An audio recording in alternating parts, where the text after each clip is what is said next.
Connaissez-vous le proverbe français « habitude du berceau dure jusqu'au tombeau » et est-il vrai? Est-il possible de changer une habitude? Selon la technique japonaise du Kaizen, l'amélioration à petits pas, les habitudes se créent et se renforcent par la répétition suffisante et la récompense. Il s'agit d'une amélioration continue et il est impossible de changer du jour au lendemain. Aujourd'hui, on se penche sur la question du congé paternité. Mais quelle est la relation entre le Kaizen et le congé paternité? Les congés parental, maternité ou paternité permettent aux salariés de pouvoir faire une pause dans leur vie professionnelle afin de pouvoir s'occuper de leur nouveau-né ou d'un enfant arrivant au domicile en cas d'adoption.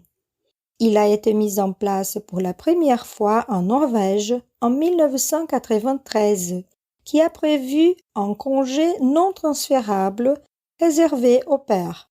Avant, il était possible de piocher dans les semaines accordées aux mères.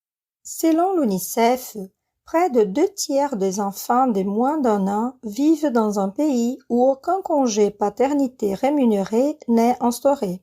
92 pays n'ont pas mis en place de politique nationale garantissant aux nouveaux pères un congé payé adéquat, comme par exemple l'Inde et le Nigeria. En comparaison, d'autres pays à forte population infantile, notamment le Brésil et la République démocratique du Congo, ont le congé parental payé, bien qu'à court terme. Et 8 pays à travers le monde, dont les États-Unis, ne disposent d'aucune politique de congé maternité ou paternité. Et en France, y a-t-il le congé paternité? C'est en 2002 qu'il apparaît dans l'Hexagone et il pouvait se vanter d'être à la pointe en Europe. Il a été instauré en réponse aux enjeux de la société. 18 ans après, plus précisément le 23 septembre 2020, un nouveau pas en avant a été effectué.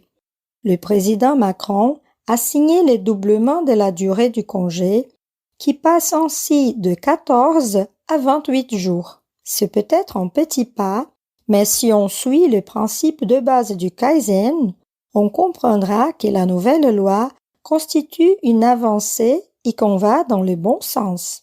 Toutefois, il reste beaucoup de travail à accomplir. Et dans votre pays, comment ça se passe? Quelles sont les habitudes concernant la question?